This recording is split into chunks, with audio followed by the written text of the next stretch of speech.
to the Business Blueprint Podcast, where we take you on an exciting adventure through our triumphs and challenges and failures in creating and maintaining a thriving 6, 7, and 8-figure business. Get ready to dive into our strategies, decisions, and yes, even valuable lessons we've learned from our missteps. But that's not all. We'll also bring you industry-leading guests who will provide you with their priceless insights and wisdom. Stay tuned because the captivating journey of the Business Blueprint begins right now. And so we had that conversation of what would you see yourself doing? And we sort of built a new position around what she was skilled at and what she liked to do. And we created a whole new role for her. And now that's developed into our client concierge role. But that came out of an employee who just sort of naturally gravitated towards that customer service, a little bit kind of sales, but really helped foster great relationships with clients. And so we did transition her and create this whole new role because of that. And so again, everybody else in the organization sees that this is what happens. You give us feedback and, show us some sort of value, and we're going to help. And it's going to be a back and forth conversation. It's not just going to be a no or, stay in your lane or something like that. And so if you live it, then everybody's going to see that and they're going to feel more comfortable in coming to you. I do think there's still some hesitation sometimes in going to your direct supervisor. So sometimes going through somebody else in the organization or utilizing like our anonymous, tip line or something like that can be useful as well. But for big transitions like that, it's really just walking the walk. It is. And, at that point in time, we were a much smaller organization, and we identified a talent because that's what the person wanted to do, that allowed us to create something that wasn't common in our size of an organization. And because we as an organization listened and acted not proactively, reactively, kind of both, and let this person pursue what they were good at, we ended up being able to offer our customers something that our size company at the time didn't really have. And it really helped set us apart from other companies. And so even in that listening and review process, it was something that I believe, in my personal opinion, because I was part of creating that department, has really helped our organization as a whole. And so that goes to the communication, and a lot of what we're talking about is the communication. How do you feel about, Dan, a more quarterly review cadence over a yearly review cadence? As long as it's set up to where the employee isn't expecting a merit increase in each one of those, because a lot of times employees always associate reviews with merit, and it doesn't have to be. And if you do it on a quarterly basis, it really could just be called a performance review or a performance check-in. Mm-hmm. And so it's just following up, okay, what's been going on for the past quarter? What can we do this upcoming quarter? So when we have that overall review, the comp review, merit review, whatever your company calls it, then we've already had these kind of 4 major check-ins along the way. So once we're at that review, then there are no surprises. And it could lead to a more productive review. Instead of just a quick 5 minutes, it's more of a 30 or 60-minute review, kind of going over everything that's been discussed in these quarterly reviews, so we can set the tone and the stage for the upcoming year. But those meetings could even add more value for the employee, because now we're looking at a longer period of time. So they've had better data, better idea, better grasp on what's going on, and can come to the table essentially with ideas of what can be done better. To whereas sometimes in weekly or bi-weekly or whatever your cadence is, if you have them for one-on-ones, they just become a little bit too myopic, and you're lost in just what's happening in that moment, instead of sometimes looking more bigger picture. And so the quarterly ones can have a more bigger picture concept to it, to where you're having those fruitful discussions. Yeah, I like the idea of a quarterly mini review. The time it takes to put it in practice is onerous, especially as you continue to grow. But, I read somewhere, and I forget who wrote this, it definitely wasn't something I said, where it talked about how quickly your company is growing in comparison to other companies, right? So if you're in your industry normally grows 5 to 10% year over year, and you're growing 200, 300% year over year, that means that you're moving 100 times faster than a company that's similarly situated with you. And so, instead of doing a yearly review, maybe a quarterly review where you kind of time it to your quarterly uh, higher up meeting, time it to restructuring these KPIs because you're moving so quickly, and allowing the employee to know, hey, we're moving fast, but you are keeping up and you're killing it. Maybe something that just, it's an interesting concept. The faster you grow to share information. So Rebecca, when you look at the amount of time it takes, right? In any industry, you have production, and the production is what makes you money. The sales is what brings in new clients. The concierge is what keeps your clients happy. And you start pulling away their time for these meetings. How do you quantify that in your mind that I'm not just losing money during review season? Sure. So everybody wants feedback. They tend to, everybody tends to get all the negative feedback, sort of as it happens, and then you have to wait really long periods of time before you get positive feedback.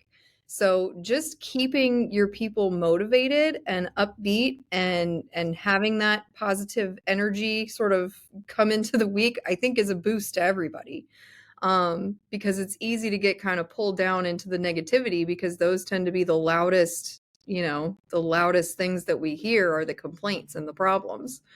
And if you keep your meetings short and pointed and let folks participate, then they're going to be a lot more successful. I think the meeting cadence you were referencing and speeding it up, I think that comes directly from scaling up. So instead of having like quarterly planning sessions, you're supposed to do monthly planning sessions or something like that, and you just sort of rapidly plan for everything as it goes. But one of the other things he recommends is doing this daily huddle, which is just 5 minutes, and kind of what does everybody have going on, where's any fires that need put out, where are your priorities, letting everybody participate in the conversation, and then you move on. And so you're not waiting to catch somebody in the hallway, and you're not trying to, pull somebody out of another meeting or block time on their calendar or anything else, because you all had this real quick touch base. And there is some sort of statistic about people like meetings where they get to talk. They don't like having meetings where they just have to sit there for an hour and listen to somebody else drone on and on. They like to participate and be part of it.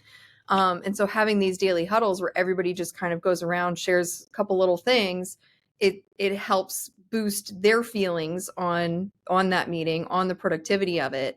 And then everybody can move forward and get their stuff done that much more quickly. So I think it really overall helps with efficiency, so long as you're keeping it to like 5 to 10 minutes. If somebody starts droning on or, turns it into an hour-long meeting, that's probably going to be a problem.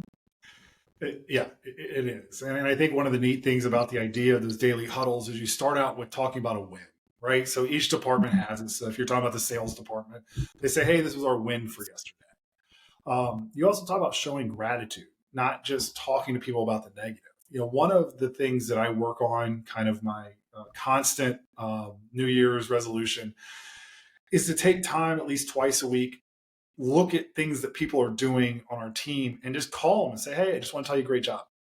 And say, I just saw that you did this. I want to tell you great job. And one of the things that we instituted to that end was through our client concierge department. When we get compliments, they actually send it to our marketing team.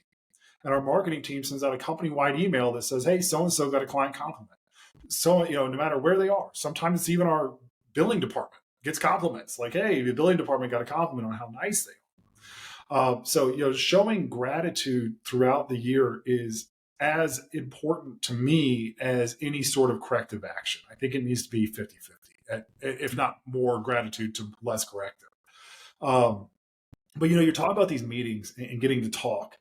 Dan, how do you control a meeting and control others in the meeting who are trying to monopolize the speaking time? That's a tough one because you don't want to cut someone off, but you also, as both of you have said, don't want someone just to drone on and then people tune out and it's just a waste of time. And then you start like, my gosh, this is death by meeting. And it's, so it's a delicate balance because you want others to be able to feel free to speak and to not feel like they're being cut off. but at the same time, you need to be respectful of everyone else's time and opportunity to speak too. So when I'm in those situations, unfortunately, it isn't often, but it does happen more than it should. And I look at it as a positive in the sense that someone feels comfortable that they can speak and they can speak openly and freely and voice their opinion. But then I use as an opportunity after the meeting to talk to them and really give them the positive feedback. And both of you pointed out to where we need to be talking more on the positive side than the negative side. Because as humans and people, we really gravitate and do better when someone's coming to us from a positive perspective, as opposed to just kind of pointing your finger and saying you did this wrong. And we've all worked for companies that did that, to where if you can speak to them and really just treat them with respect and dignity, the change will happen. But then you can get their side of what happened too. But in the meetings, when someone is just kind of talking on and on and on, you have to just politely say, you know what, that's a great point. We should take this offline, or how about we put that in the parking lot and we can have that for when we have one of our longer standing meetings, and then others can contribute as well. But you have to just kind of find that moment where, not in mid sentence, but hopefully when there's a pause, you can come in and intercept and just say, I like where this is going. Unfortunately, we're running out of time, or we don't have enough time to discuss this idea. Let's add it to the next agenda and we can all come prepared to discuss this. And that gives everyone else an opportunity to kind of reflect and think about how they want to contribute to it. Or you can always just have the Oscar music, right, played after a certain amount of time, so people know when they need to start wrapping up what they're saying. Right. I'm a big fan of, especially, in-person meetings. I think having that, the feeling, right, that we get, you can look over somebody, you can kind of tap your pen and maybe catch their attention. But on these digital meetings, Zoom, Teams, or whatever it may be, sometimes that's not as easily read. You can't read body language as much. So I am, as bad as this sounds, I'm a fan of making sure that the person in charge of the meeting is the administrator of the thing, so they can mute the person. Sometimes people just talk too much, and muting them and sending a private message like, "Hey," and saying like, "Hey, we need to move," politely moving on. Everything that we are talking about comes back to what Dan touched on at the very beginning of this, is the employee experience, right? Showing your employees enough respect to say, I'm going to give you feedback. Dan, can you kind of talk to us about, because I think sometimes from an employee's perspective, the review process seems more of like, hey, I'm pushing this on you, see you later. How much preparation does it take to do a good review? It should take a lot of preparation, because you really, from both sides, right? Mm-hmm. And you mentioned it goes back to the beginning as well, but also it goes back to advising the employee what these ratings mean. Mm-hmm. Because if you have a rating system 1 to 5, that's fairly common, and we'll say a 3 is meeting expectations, let them know that 3s are good, right? Mm-hmm. Because 4 is exceeding expectations and 5s could be something just outstanding. And most employees are going to rate themselves a 4 or 5 because they don't want the review or their employee file to show, oh, I just think I only met expectations. But meeting expectations is not a bad thing at all. It's you're doing your job, and explain how you as the manager rate, not necessarily how the company, because the company sets the KPIs, but it's the manager who's actually doing the review, and how you as the manager will look at what is meeting expectations, what is exceeding expectations, and what is just outstanding, right? Something that is just so profound that really moved that needle forward or propel the company forward. And so therefore the employee knows, okay, when it comes time for me to take the time to rate myself, I know if I give an honest 3, then that's not saying that I think I'm failing at my job. I'm meeting expectations here. And then same thing with the employer, when we're sitting down and going over everything, to let the employee know, yes, this is great that you're meeting expectations. This is exactly what we discussed. This is what we want, but also point out areas that hopefully that the employee is exceeding in, because then that allows for more conversation to be had. Because if it's just you're meeting expectations, then you're not really setting the tone of what can I do better. It's you want to be able to say, okay, here's where we can get to a exceeding expectations, or here's what we're really looking for something that's outstanding. and then letting the employee know that the reviews are so important that we want you to take the time to not just sit there and rate yourselves a certain number, because I've been on that side too, where the employee, I could tell when an employee puts a lot of time in and when an employee doesn't. And I can also tell when an employee thinks if they put all 4s and 5s, that that's going to change how I'm going to rate them, or that the company's going to view them better. When really, if someone's giving themselves all 4s and 5s, that's a red flag, because no one is going to be a 4 or 5 at all times. And so we want to be able to make sure that they understand what these rating systems mean. But then as the employer or the supervisor, it takes a lot of time. And you want the employee to know that you put in time. You don't want just canned responses. You want to really dig in and give positives and give examples. And as you said, Charles, thank them for what they're doing too, because that goes a long way. If you can have the employee feel relaxed and feel that it is a discussion and an opportunity to really show what worked, what didn't work, you're going to get more out of that from the employee, as opposed to if it's just, here's your rating and this is why I rated you this, and leave it at that. Because the reviews really should be, I think a good review is 45 to 60 minutes. And then if we have those quarterly ones that you were saying, then it could be either longer or shorter, because you're already having those quarterly ones. So it's where we pick up and move forward, or are we going to kind of rehash what happened in the past? So there's a lot of opportunities for growth. One of the things that I'm excited about that we're doing in our firm is we have the employee engagement team. And one of the tasks that I'm going to ask them to think about is the review. And this topic is so great, because I want their buy-in, and I want them to know that we as a firm, we know that our review process can be better. We know we want to change it, but I want them to start thinking about it so they can come to us with ideas, and then we can work together. And then that just creates a better review process. It's much stronger. And I truly feel once the employees have that buy-in and have that say and be part of actually creating and updating the review process, it'll be much more productive for everyone. Absolutely. I mean, buy-in on every level is, a huge goal. And, Rebecca, Dan brought up, the employees' review of themselves. How do you handle it? So you have meets expectations. How do you handle it when you rate an employee, let's say a 4 or 5, and you find out they rated themselves a 1 or a 2 in a category? What do you do in that situation? I don't think I've ever had that much of a discrepancy, but certainly having an explanation for where I'm coming from with my figure. So I can think of, a paralegal that in her role was new and really went above and beyond in terms of learning, and really took the time to get out there and like take some classes and read books. And she just really went to the next level and did it on her own.